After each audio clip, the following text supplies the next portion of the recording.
Telangana BJP senior నేత Secunderabad parliament అభ్యర్థి కిషన్ రెడ్డి ఇంట్లో తీవ్ర విషాదం చోటు చేసుకుంది. ఆయన తల్లి గంగాపురం ఆండాలమ్మ కన్నుమూశారు. ఆమె వయసు 80 సంవత్సరాలు. గత కొంతకాలంగా ఆమె అనారోగ్య సమస్యలతో బాధపడుతున్నారు. అపోలో ఆసుపత్రిలో చికిత్స పొందుతున్న ఆమె బుధవారం అర్ధరాత్రి దాటిన తర్వాత తుది శ్వాస విడిచారు. రంగారెడ్డి జిల్లా కందుకూరు మండలం తిమ్మాపూర్లో నేటి మధ్యాహ్నం 3 గంటలకు ఆమె అంత్యక్రియలు నిర్వహించనున్నారు.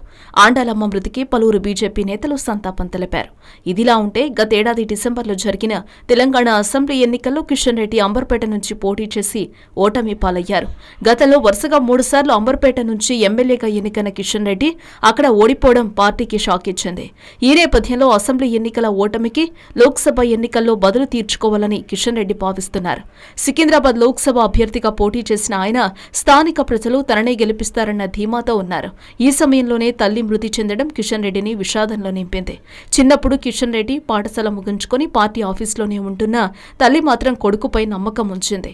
ఇరుగు పొరుగు వారు కిషన్ చెడిపోయాడు అంటూ విమర్శలు గుప్పించిన తల్లి తన తనయుడు విజయం సాధిస్తాడని నమ్మింది. ఆ నమ్మకమే కిషన్ రెడ్డిని రాష్ట్ర స్థాయి నేతగా మార్చింది. కిషన్ రెడ్డి బీజేపీ యువ మోర్చా జాతీయ అధ్యక్షుడిగానూ పనిచేశారు.